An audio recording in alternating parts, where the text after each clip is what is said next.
Chicken നന്നായിട്ട് കഴുകി ഉപ്പ്, മുളക്, കുരുമുളക്, മല്ലി എല്ലാം കൂടെ ചേർത്ത് നന്നായി ഇളക്കി വെച്ചു. സവാള അരിഞ്ഞത്, പച്ചമുളക്, ഇഞ്ചി വെളുത്തുള്ളി പേസ്റ്റ്, 2 തക്കാളി അരിഞ്ഞത്. ചൂടായ എണ്ണയിലേക്ക് സവാള ഇടാം. സ്പൂൺ ഉപ്പ്, മഞ്ഞൾപ്പൊടി ചേർത്തിളക്കാം.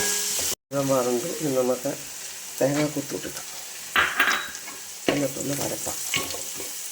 ഇഞ്ചി വെളുത്തുള്ളി പേസ്റ്റ്, പച്ചവെള്ളം ഇട്ട് ചെറുതായിട്ടൊന്ന് വരട്ടാം. ഒന്നുകൂടി ഫ്ലെയിം കുറച്ച് വയ്ക്കണം. പൊടികളിടാം. നേരത്തെ നമ്മൾ പൊടികൾ ഇട്ടിട്ടുള്ളതുകൊണ്ട് കുറച്ച് പൊടികൾ മതി. എന്നിട്ട് വീണ്ടും തക്കാളി പേസ്റ്റ് എടുക്കുക. ഇത് മതി വേവാൻ, ഇത്രയും വെള്ളം മതി. ചിക്കൻ പുരട്ടിയത് ഇതിലോട്ടിട്ട് നന്നായിട്ട് ചൂടുവെള്ളം കുറച്ചൊഴിക്കുക.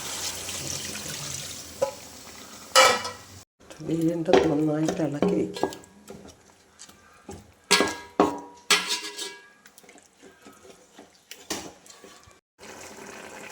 കുറച്ച് മസാലപ്പൊടി, കരിവേപ്പില എന്നിവ ചേർത്തിട്ട്